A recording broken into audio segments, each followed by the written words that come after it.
স্বাগত জানাই আপনাদেরকে আমার একটা নতুন ভিডিওতে। তো আমি বলতে চাই যে এক দুজনা ভাবে যে ছাদে গাছ লাগানোটা অনেক বেশি একটা টাকার জিনিস, কিন্তু আমি বলে দিতে অনেক টাকা কম হয়।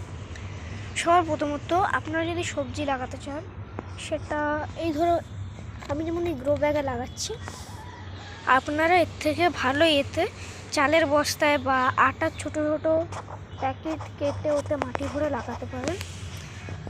আর দেখুন, ছাদে সবজি লাগালে একদম কেমিক্যাল ফ্রি সবজি পাওয়া যেতে পারে।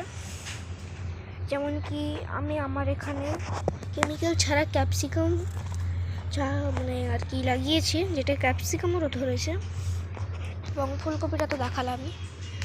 আর আপনারা চাইলে এখান থেকে ধনেপাতা, মটরশুঁটি,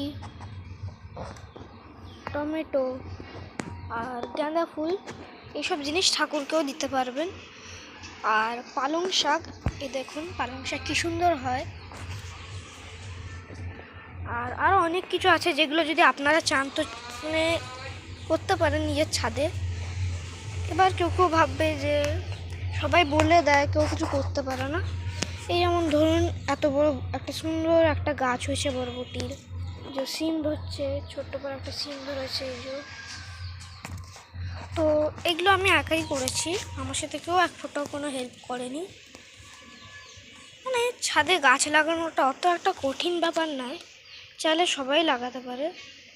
এবারে কেউ যদি আলস হয় বা সে যদি চট করে করতে চায় না, তাহলে আমি এমন কটা 5টা সবজির নাম দেবো, আর কেমন করে লাগাতে হয় সেগুলোও বলবো। সেই 5টা সবজি হবে অনেক ইজি, তাড়াতাড়ি হবে, আর আপনারা চাইলে ওগুলো অনেকবার হারভেস্টও নিতে পারবেন। তো আজকের জন্য এটুকুনি, টাটা। ইউজফুল আর ভালো লাগলে লাইক অ্যান্ড সাবস্ক্রাইব করে দেবেন।